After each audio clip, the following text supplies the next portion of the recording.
Senate bill change. So we can do that, and then I don't have any other changes.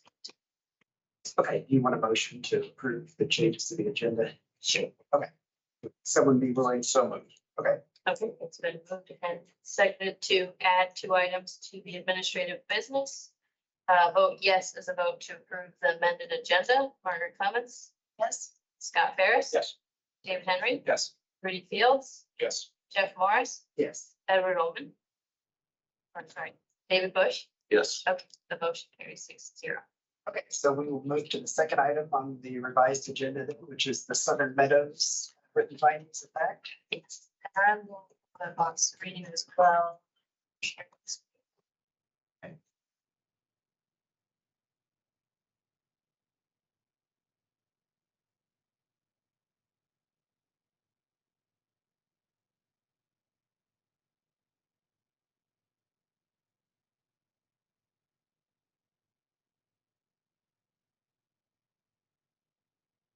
This item, we will go ahead and place online as well for the public to have access to this. It is considered an administrative item, so let me just introduce what it is. So we had a petition for judicial review filed from CINL against the decision for the Southern Meadows preliminary plat amendment number 2. So as it relates to that, we're required to put together what's called a board record. And so we're compiling everything for that board record. Part of that board record requires that we have findings. There were findings in the packet on the March 18th meeting. But when we look back at the motion and the decision, it didn't necessarily incorporate and exclude only those findings to be part of the case. So the legal department worked with us to come up with these findings, which are essentially a summarization of what was presented to the Plan Commission and what was voted upon. So it shouldn't be introduction of new information. It's just summarizing the facts that they want to have as part of the record. So you are able to approve this tonight. I believe Mr. Schilling will be here as well shortly. And he did say that if you did approve it tonight, you would want to make a recommendation that you also give authority to the Plan Commission president, which is Margaret, to sign on your behalf. So I just have one signature line on the very back for Margaret. So if we do accomplish that tonight, it would be signed by Margaret and then entered into the board record. Mr. Schilling is present if he wants to also weigh in on the findings. Yeah, have any questions? I just answered them. We do have until the 18th, so if folks would prefer, it can go to the 15th regular meeting. We can bump this to that agenda to give you more time, but we also feel comfortable with this information and it's able to be approved tonight. Yeah, this is, as you recall, this was a situation where Somo just wanted to basically change the boundaries of their phasing schedule. Didn't change, it didn't affect any of the subdivision standards that you're to consider in granting a plat amendment.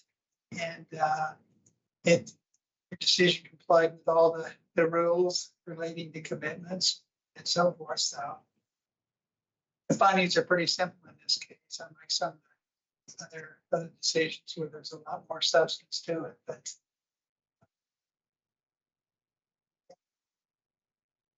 yes, So education. So you have a document and it's called findings of fact, or whatever. It's okay. Where's this going? What's the next step? yeah, you're required by law, all the BCA and the Plan Commission are required by law to produce, as are most administrative agencies, to produce written findings in support of their decisions. And the ultimate goal is to help if their decision is challenged through a judicial review process. The findings will help the reviewing court understand the mindset of the agency. And so we have to produce these and then they become part of the record. It goes to the court. And the way that they're analyzed is the findings have to be, so I've got that broken down into specific findings and conclusory findings. The specific findings have to be supported by evidence that's in the record. So stuff that was presented to the agency that night, the night of the decision. And the specific findings have to support the conclusory findings with the law. So that, in other words, if you say, their request is to change the basic schedule of lots 5 and 6, whatever, that's a specific finding. And then that with other specific findings related to the impact that would lead to conclusory finding that this change is consistent with the law and doesn't harm anyone, doesn't impair anybody's rights. If and administrative agencies' decisions are granted great deference, not just take deference, but a great weight in courts. So it's nice. I mean, it's nice to have as many facts as you need in the findings, because the court really can't challenge it if there's anything in the evidence. And the standard is substantial evidence, which is more than the scintilla and less than evidence. So it doesn't have to be proved beyond a reasonable doubt. It just has to, there just has to be some mention of the record. I just have a question. I was good one, Scott. So we don't do this for every. Was this triggered by CIL interest in this? Well, Generated the work, or we're supposed to do this for everything. Well, usually the staff will have their own findings in the report. oh, yeah, which we did as a matter of course. Yeah, and so if we don't produce our own or findings after a decision, then a lot of times in the planning commission would be zero. We adopt staff's findings if they agree. But we're going to talk about findings because there's been a few approaches to that. And, they're very, very time consuming. So we're going to see if we can come up with a process that's a little bit easier on everybody and definitely complies with all of them. So what's the president, should we give her authority to the president of the planning commission to sign it? It becomes a legal document that's binding at that point. Yes. I think That's right. Yes. Are there any other questions for staff or for Mr. Shillman? The subdivision layout, the different lots. Identified.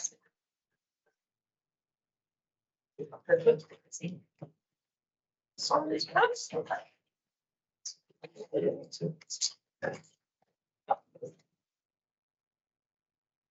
And I can also, if it's helpful, look up.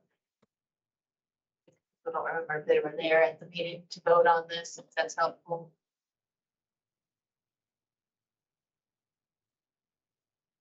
Sure, Jackie, when you're looking at that, see, this, I'm not comfortable approving something I haven't read yet. That's my biggest concern with it.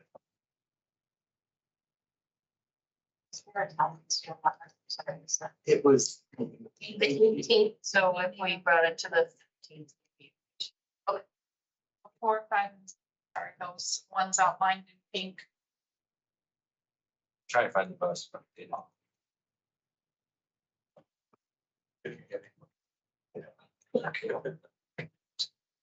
Maybe the search, where's the search? The search.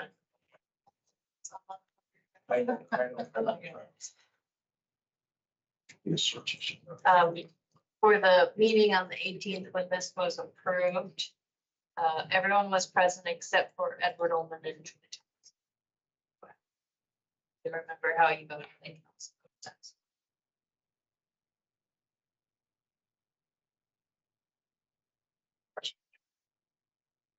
These, for planners, have these people hit all their marks? Are they doing a good job if they did everything in the timeframes that said they were going to? And this is something that's Are you talking about for Southern Meadows or? for Southern Mass, for the development as a whole. No, they have not made all the marks. So we did talk about it during the planning commission meeting on March 18th. But what their request was to revise the phasing, and as part of that, they did an addendum to a written commitment. And eventually, at first, staff did not recommend approval. We recommended denial, but after several months of deliberation and discussion, we came up with an amended written commitment that we felt was at least more helpful than what we had in place with the prior approval. So we were able to recommend approval with the requirement that they record those amended written commitments. They have done so, so they are compliant in that regard.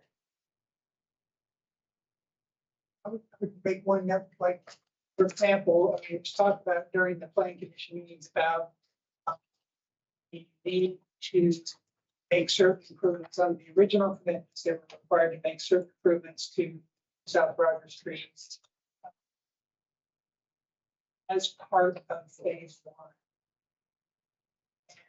It was noted that that hadn't been done yet. So phase one is not complete. So there's a little ambiguity in that language. So the amended commitments, for example, say that certain things have to be done before the final five lots or phases 5 and 6 are complete. So there's a definite period there.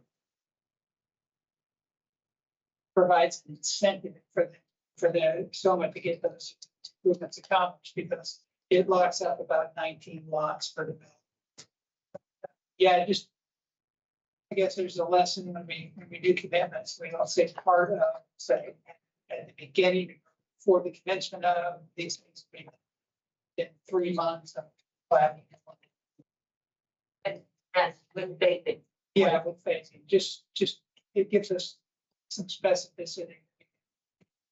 If we're going to be hearing this, in a couple of weeks, is it possible to ensure that stormwater director is with us? Sure, we can have a really time. Thanks. I have a question. I noticed in several spots in here, they're referencing CINL. And I don't see anywhere in the initial introduction. Spelled out what it is. It's just customary, it's not. And joining property. Yeah, but in this document, in any document, is it not customary the first time you introduce an acronym, list the whole name and then put the acronym parentheses behind it. So that ignorant readers like me will know what we're talking about as they go through it. If you would like to clarify that, to say representing C, what is it, CL and not CINL? CINL, yeah. And adjoining property. That too. I don't know if we know what CI is. I do not know what CIL stands for. Okay. Okay, well, that explains, explains. It's the entity that owns their. Yeah, that's the property. Yeah. Are they a separate entity than Blind Squirrels? I understand, or is it, they're both owned by the same human? We don't know. Don't know. Okay, all right. Indiana business records. Okay, so it's the Cassidys, but under two different names, is that what we're saying? It's a very practical way, okay. That might be helpful, Hank. Sure. Yes, we're talking about somebody down the road picking it up. It's supposed to be, our history of fact, and they probably won't know who it is. I think. Any other questions for staff? Drew, we don't have any plan commission members on. I don't believe so. Okay. Other than that edit, if there are other edits as you have more time to read through those, if you wouldn't mind sending those as an email, I'll make sure Dave and I edit that and get it to you before the planning commission. It'll go out next week. So it sounds like we're wanting to hear this at the July 15th meeting rather than voting on it tonight. Is that correct? Okay. Okay, so we can move on to the next item on the agenda then, and that is the Planning Commission Rules of Procedure. sorry, so SB 425 I put that at the. or the back? Okay, Just in case. Sorry, my phone got me. Okay.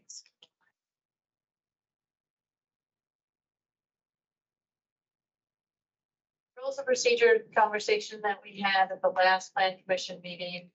I think there's just some discussion on not overcomplicating these procedures, but at the same time, making sure that they're for comment and full comment. So I made some very small adjustments to the conduct of hearings section, which is basically just to state that to maintain an orderly procedure, each commission member shall speak without interruption and as follows. Plan commission chair shall call on all members to make comments as requested. Members that wish to speak more than once can be called on by the chair. Once comments have been made, the chair shall close the commission comment period. And then that's when we would move on to making a motion. I do think the only complicating factor to this is sometimes as people vote, they wish to make a subsequent comment. If that's something that is allowable by discretion, I think that's something we can continue to do. But if we just want to say where comment period is closed, you may not make a comment, just vote, we can do that. Question? If you don't mind, I would ask as we go through. Yeah, so what does as requested mean? Like commission chair shall call, does that mean hands raised? Does that mean?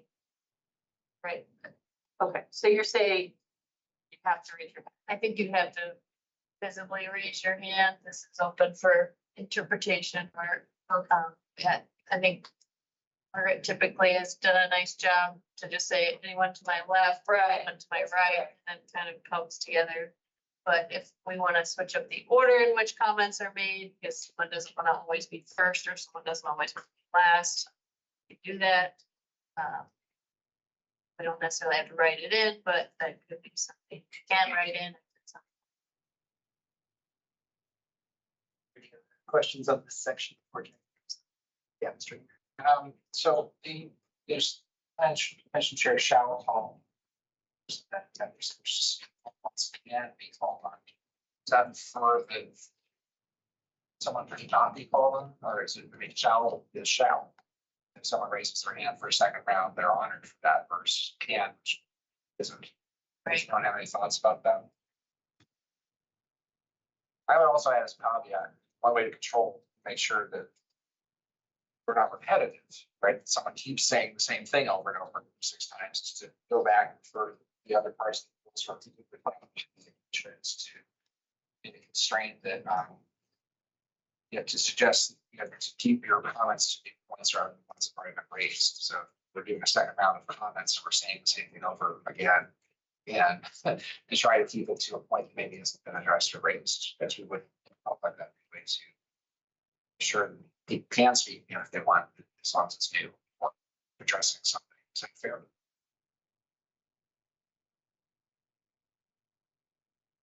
But know whether the comment was duplicative until they stated it, but just. One would hope that it follows.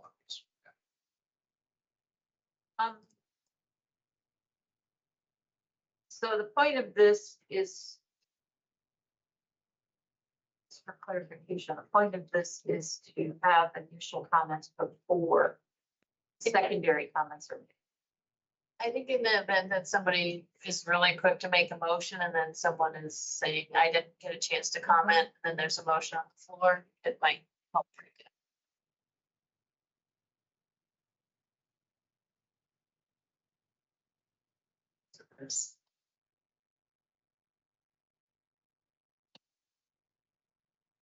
I was hesitating. So I look at the word without interruption.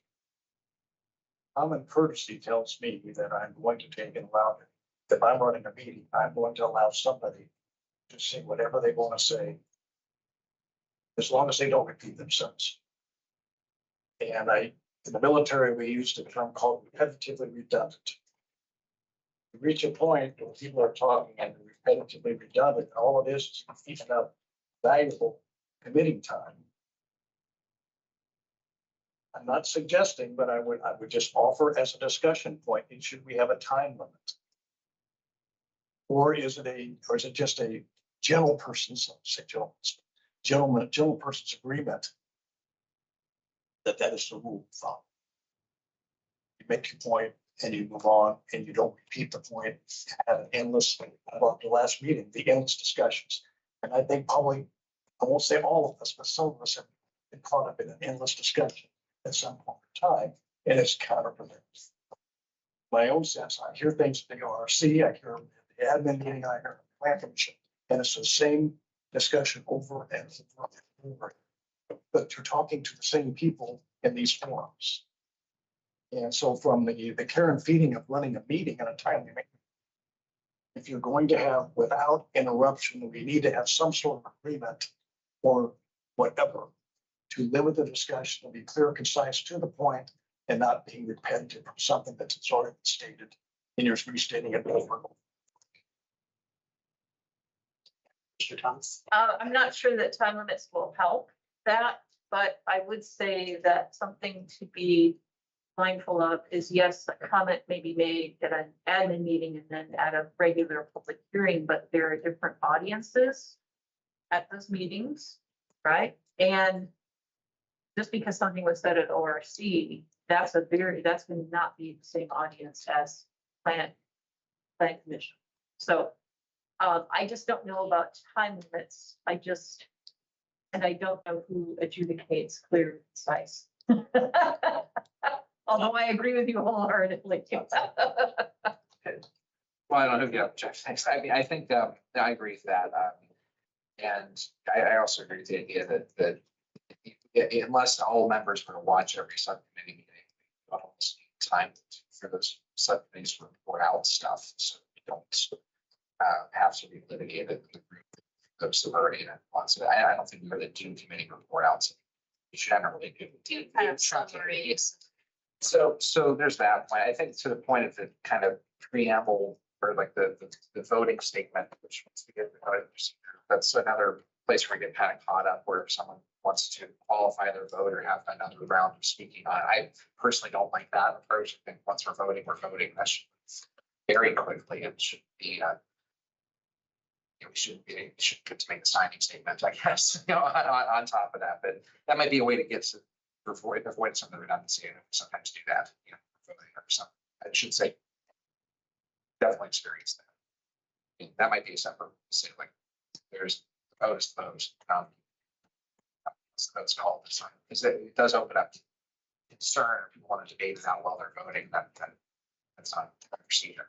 So I know this is no fun, but it's useful. So We need the phrase with that. That was copied and pasted from above for the public, so we do, it wasn't something that we kind of tried to create consistent language throughout.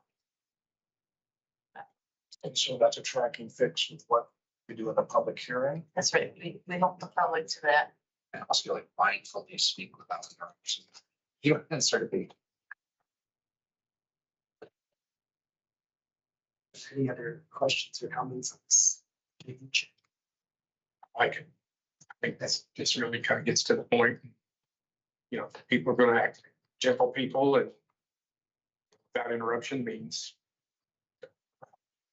it goes a lot to the leader of the meeting as to how well they can handle issues where someone must be more than less than gentle.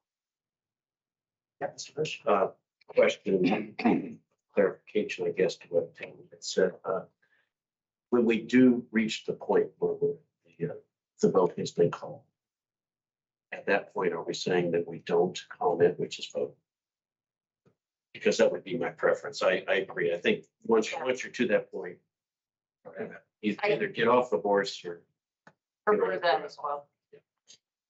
And something, we do still have in here, the maker of the original motion may accept or incorporate an amendment. So like if I make a motion, I forget to add waiver, final hearing, you add that, I wouldn't count it as a comment, more so it's just a clarification. Right, and I, Okay. I, Okay, so I could just add in here, At the time of the actual vote, it's actually the actual time of yes and no. yeah, That's the issue.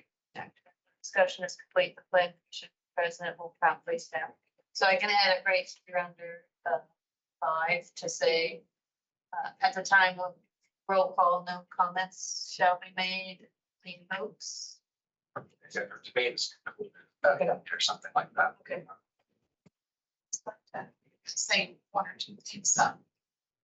What about the role of tech services when someone is calling in from afar and they just, without raising their hands, keep entering the conversation while somebody else is speaking? How does that get handled? And I do think, especially in this room, the audio is pretty poor for online attendees, but we can. Tech services does not assist us with this meeting, but they do with the regular meeting at the BCA. So we can, as staff, we can play a more hands-on role. If someone is interrupting, we could mute people, or we can, maybe there would be like a nice way of like raising our hand to kind of stop people. I'm of the impression that someone's interrupting disrespectfully and I just raise the ante and do that more, it's not going to help, but you can try and play a more active role. 7 years that I've been on the committee, we found, well, let me raise my hand, sorry. Go ahead. Okay, the 7 years I've been on the committee, we found the roles to err on the side of including comment from both our colleagues and the public. And I'm afraid that the structure is going to get in the way of discussion. Are you talking about? I think it's the same. Seems to be the same. I'm not clear. So this is under specifically the plan commission after the public hearing is closed. So this is really just associated with the plan commission's conduct. But that's just my observation.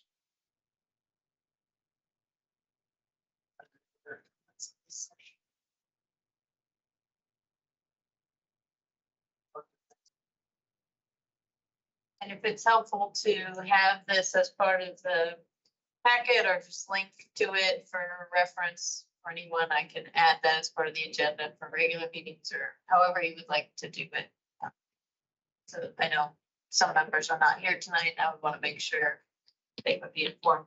Do you want to go ahead and vote on this change and then with the change under 5 to say when discussion is complete, the plan commission president will prompt staff for a poll, for a vote on the motion.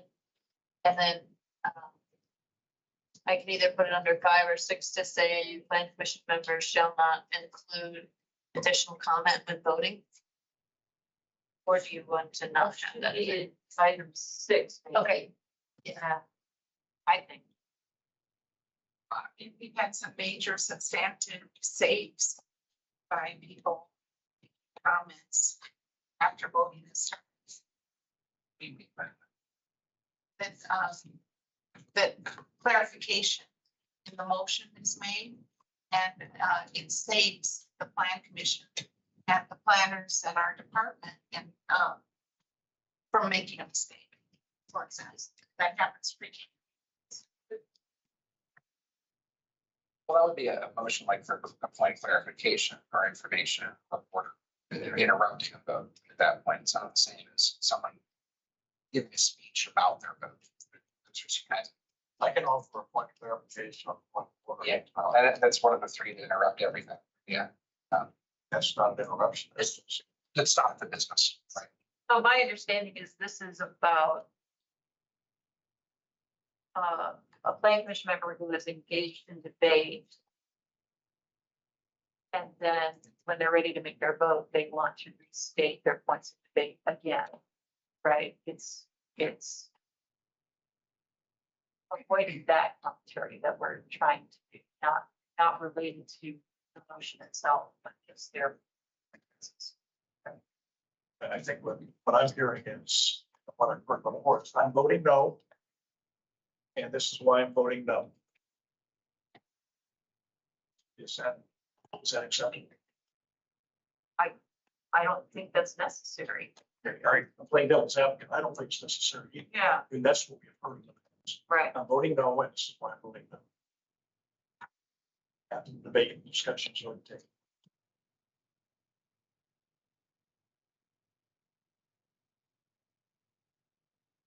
So what's your sample language? I was gonna I can call the roll on the red text and call the roll on the no comment when voting. If I think it would be split, so let me go ahead and call the roll. I have this exact same language down below, whether the plan commission is the petitioner or if the public is the petitioner. So it's just a section. So I will call the roll on just amending the rules of procedure to include the red text as shown on the screen. Scott Ferris, Yes. David Henry, Yes. Rudy Fields, Yes. Jeff Morris. Yes. Julie Thomas. Yes. David Bush, Yes.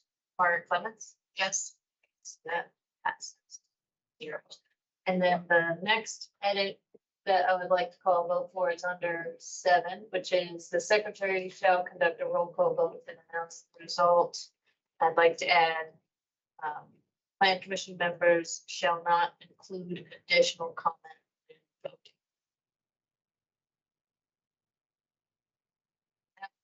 David Henry. Rudy Fields. Yes. Jeff Morris. Yes. Julie Thomas. Yes. David Bush. Yes. Margaret Clements. Yes. Scott. Yes. That passed. Were there any other amendments? Okay, so moving on to the next item on the agenda, which is the CDO map correction for 3521 South Rogers Street.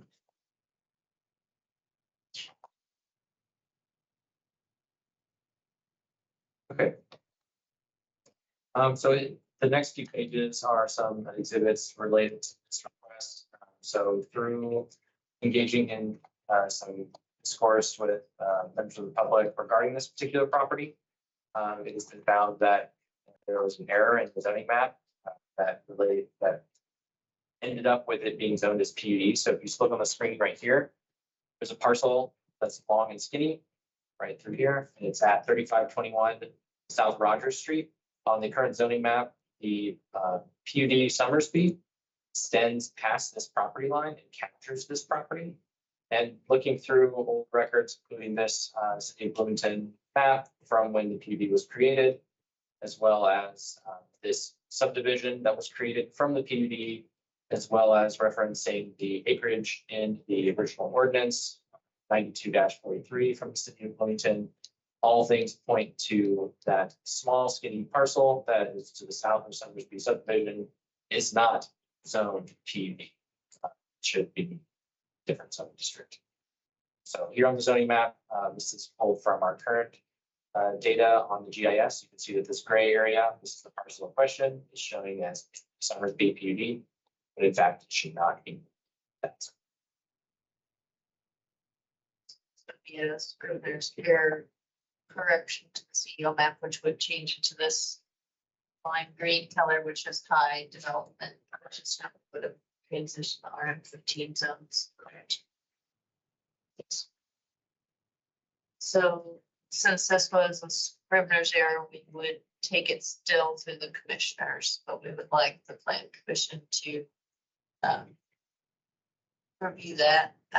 Looking at Dave too to see if we need to, do we need to take this board as a public hearing item, or can we take this just as a Scrivener's error? I guess my preference would be to take it as a public hearing item because that was done through the zoning process. It'd just be safer. Yeah, Commissioner Thomas, Mr. Fields. Does this have any bearing on any ongoing applications or activities? Not any current applications, but there is a property, the property owner has engaged in conversation with staff, including myself, regarding developing the property with potentially multifamily use. But through the analysis of the history of the property, we found that PUD zoning should not be there. Does that have adverse effect on his moving forward, or does it make it more streamlined for him? Well, I don't know if I can speak to it making it more streamlined because it is in error. None of the PUD documents accurately describe that parcel, so I don't believe that we would even be able to maintain it currently as it is. PUD. Clear. It seems like, I mean, if he has the option. Requesting them to be zoned PUD as well. Yeah, be clarified.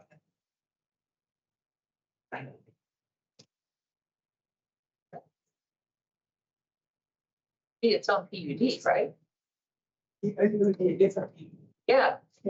I think Commissioner Thomas had a comment, Councilmember Henry, and then Mr. Bush. was that you? Yeah,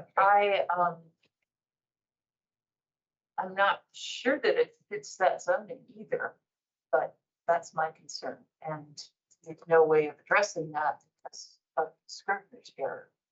So I do have a concern about that. So I don't know how you would put multifamily housing on your own.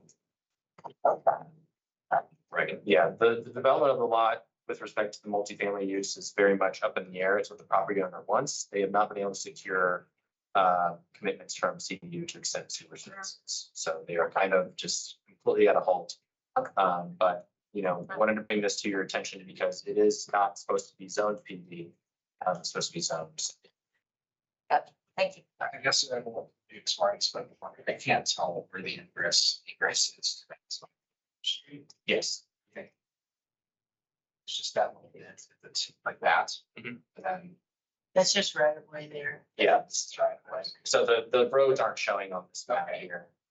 It's a little bit better on this. Yeah, it's just such an odd shape. Yeah, okay. I'm just- Sorry, fashion shape. I just don't know what you do. Okay, well. That's more of that.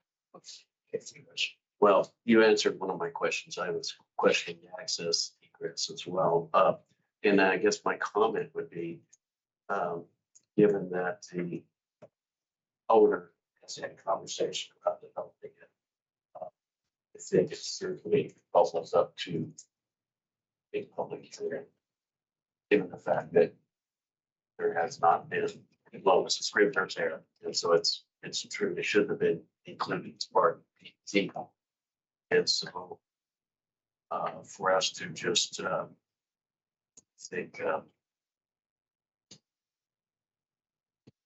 change it to whatever we decided on to get this meeting without having another comment, probably is my. That's a good suggestion. We can add this, I just added on to the August plan commission meeting, but if we don't have, maybe we could have a conversation with the petitioner because it may be that they want a different zoning district than what Yeah. it would automatically, Yeah. or what it would have assumed to be. So we'll bring it back That- for you. And if we can do that for them, I would be happy. to consider that, you know, Like there's some. yeah, I mean, without having them having to go through the whole process and pay and everything else, that this is the time. Okay.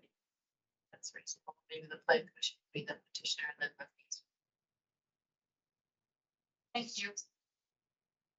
One final question, Drew. Is this property for sale? Do you know? No, I believe it was recently sold. Okay, Yeah, the new property owner has been the one that's been contacting me. okay, thank you. Okay, any other questions on that? Okay. Next item on the agenda is SIA 22 12, the Merrifield subdivision phase 3 final plat. For release. Got a few additional exhibits, or one additional exhibit. This is the written letter of assurance from the petitioner. It came in after the packet was published. It's the requirement of the subdivision improvement agreement release request. Yeah. That they have this, so.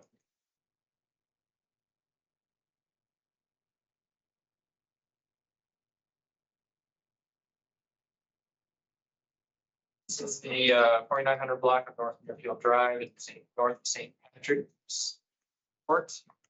This is a performance bond release request for the Muirfield subdivision Phase 3 final plat. The deciding body is the Plan Commission.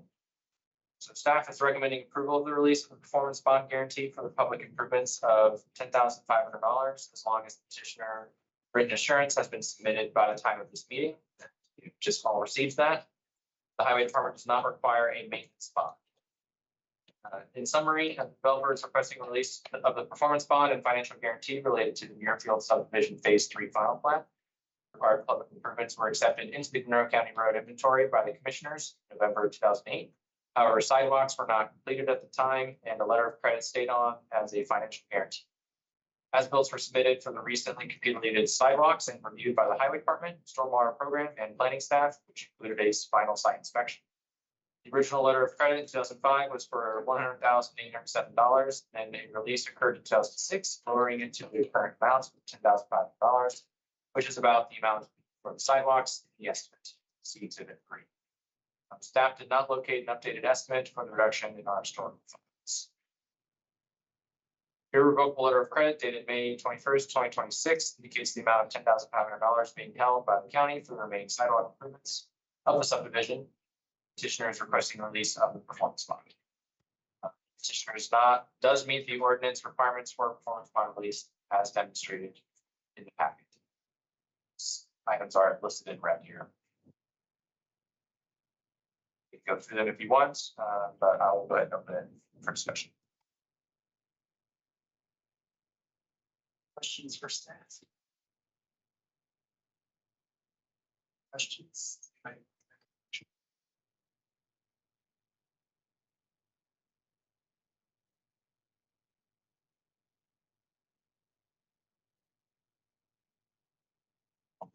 I'll give it. In the case of SPP 24-20. In the case of SIA 22-12, Muirfield subdivision Phase 3 final plat request for release. I recommend the request be granted.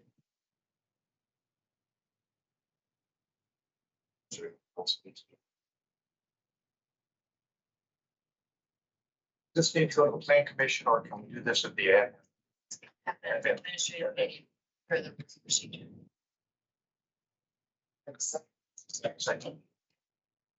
It's been moved and seconded to approve SIA 22-12, which is a performance bond guaranteed release for $10,500. A vote yes is a vote to approve the full release of the $10,500 back to the developer. Lee Fields, Yes. Jeff Morris, Yes. Julie Thomas. Yes. David Bush, Yes. Margaret Clements, yes. Scott Ferris, David Henry. Yes. Motion is approved 7-0. Moving on to the last item for administrative business, which is Senate Bill 425. Okay, so.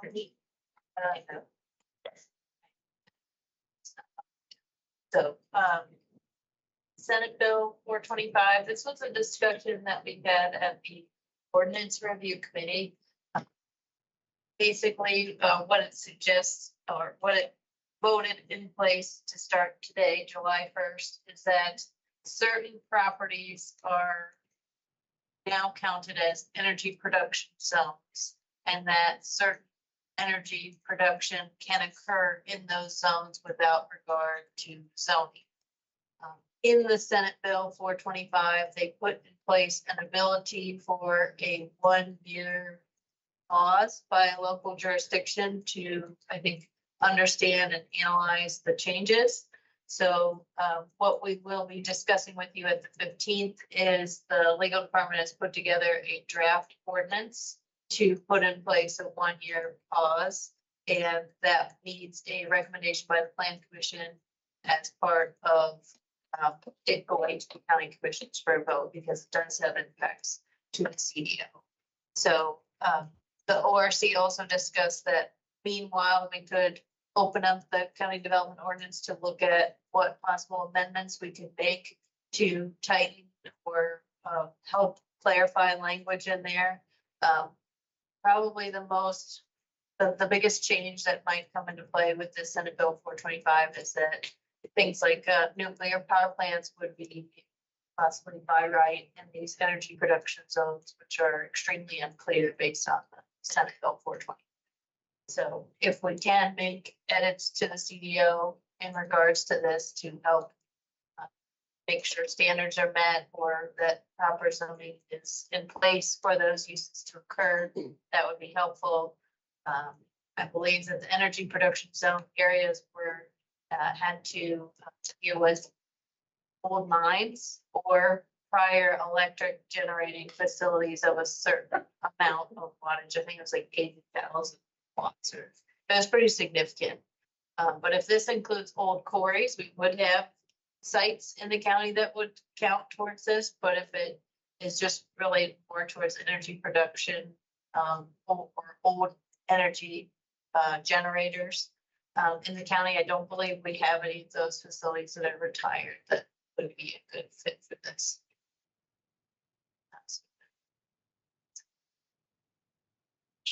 And just to clarify, this does not include wind or solar generating Yes, projects. exclude those. It would allow by right other energy generating projects that are not wind or solar. Guess what that is?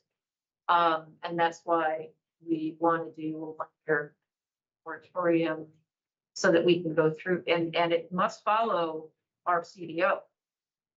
It's not a by right. It is it has to follow our ordinance. So if we have to add something to our ordinance, then we need to do it this year. Hopefully we'll do it. Yeah, thank you. Wow, I don't want to waste a lot of time on this tonight because I think there's a lot of things to ask. But just trying to get a general idea of, maybe it's too early to make a hypothetical here, but does this infer that if there was a zone in the county that was an energy production zone and someone purchased that it could be converted to a different energy production use, like you mentioned, the whole quarry, does that become the quarry small nuclear reactor under this, or is that, what are we talking about in terms of what an energy production zone is? If they go back to being gristmill, I'm trying to wrap my head around what the implication is. Do we know that much yet about it, or is this stuff that needs studying? Ask like 5 questions there, Jackie, sorry. Yes, so just to clarify for you and the public, so an energy production zone is not in the CDO. That is a term coined just in the Senate bill that they created, and they defined it right there. So it says an energy production zone as used in this chapter. Electric generation facility means a facility or infrastructure associated with a facility for the generation of electricity. Does not include wind or solar. So it is, I think it does still need to be reviewed of, we were trying to come up with like a map, but when we got into the language about lines, we were wondering if that meant quarries, and so we kind of ended up in a circular conversation, but at the very end of the bill, it gives you that ability to have the 1 year timeline. So that's what we would just like you to focus on at this point, all the while looking at the bill itself. Don't speculate. On camera. I think with the size consideration of how big it was, because you go down the B line, every one of those mills back in the day had dynamos. So they were generating power for their individual operations. So depending on the size of what the electrical production was they used, they were burning coal or burning fuel to turn screws to make electricity. So I can see that being something. Wow. We'll coordinate with the city too to make sure they know about this bill. We've been making other bills. Really good point. Any other comments or feedback on this? I assume we're not voting on it. No, I'll just read to you just the last section of this, and I'll include it in the July 15th packet, but it does say after June 30th, 2025, a political subdivision or a local authority may prohibit by regulation or otherwise the siting, construction, installation, permitting, or deployment of one or more projects within the territorial jurisdiction of the political subdivision or local authority for a period of not more than 1 year.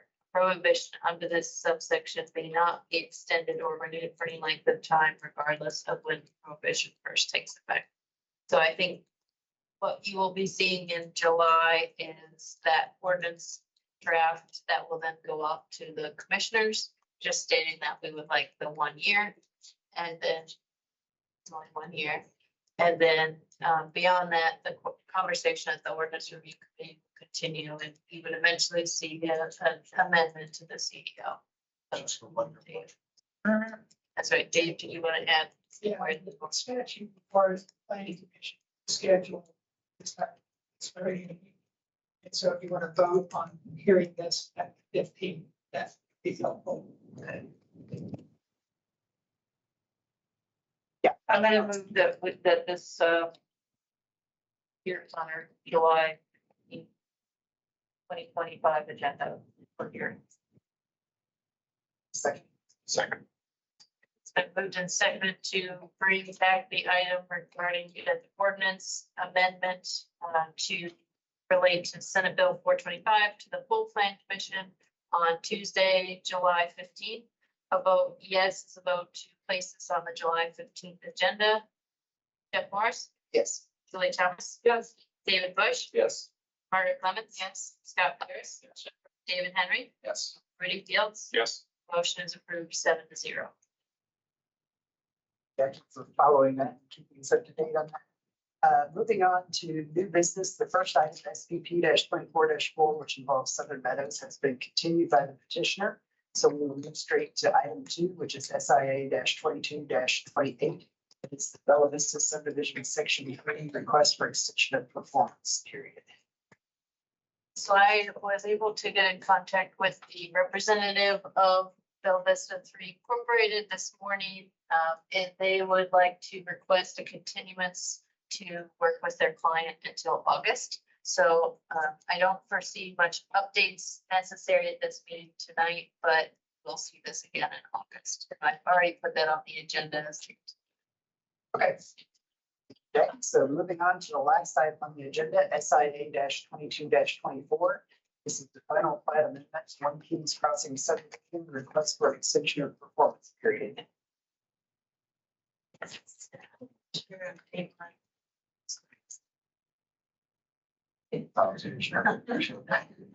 This one is Tammy's item, but I'm gonna go ahead and cover this one. So just check this. So we've been working with the developer on 1 Kings Crossing. This is located right off of West State Road 46 and Finance Drive, right across from Arlington. That light right there, there's the series of banks or credit unions right there. There's one more lot to be developed in that area based on the plat. And so they have this letter of credit on file. And so when we re-engaged with them, they were like, okay, we've been trying to put this lot for sale for a while, but understanding you have a timeline for the improvements to go in. They were sort of waiting to build to suit and then do the improvements, but this conversation came up first. So initially, they have asked for a performance period until September 20th, 2027.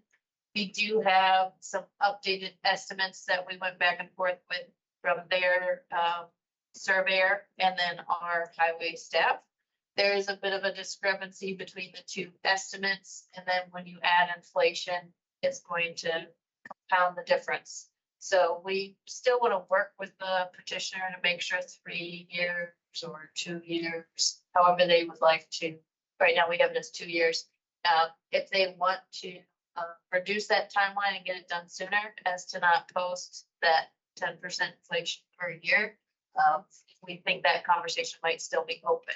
But where we left off was essentially we have the two new estimates and trying to come up with an agreement on those estimates and add inflation. I want to add to these discussions in that sometimes people have not asked for a reduction to date. So I'm seeing the conversation start to maybe bleed into the discussion of reduction and update, right? So they may have finished 100 linear feet of road, but they still have an old outdated estimate for the remainder 50 feet of road. So now the estimate's going to maybe remove the 100 feet and only have the 50 feet, but the unit pricing has gone way up because this was originally approved in 2013. So that's something that I want to keep in mind as we discuss these things, and I want to make sure we're clear in the packet. I know these are quite complicated, but it helps us greatly to produce reports and send this off to the developer to start this conversation and keep everyone kind of up to date on, okay, this is when I'm supposed to finish these improvements. And this first year is definitely the more challenging year. But right now they are working with us. They're interested in posting a new performance bond amount and extending their period of time to complete those improvements. And this is the lot remaining here. And then this was the original amount. I think what we're discussing as of now is two estimates that go back and forth. And they're somewhere ranging in the estimate amount of, I think, 90,000 to 100,000. And then when you add inflation, it increases quite a bit from there.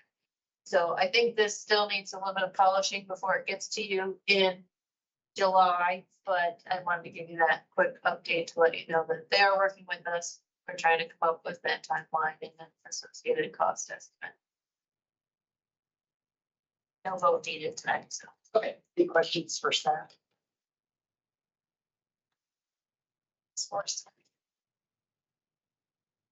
One other thing, the state did require now with the posting of our agendas that we name board members who appointed them and their term start and end dates.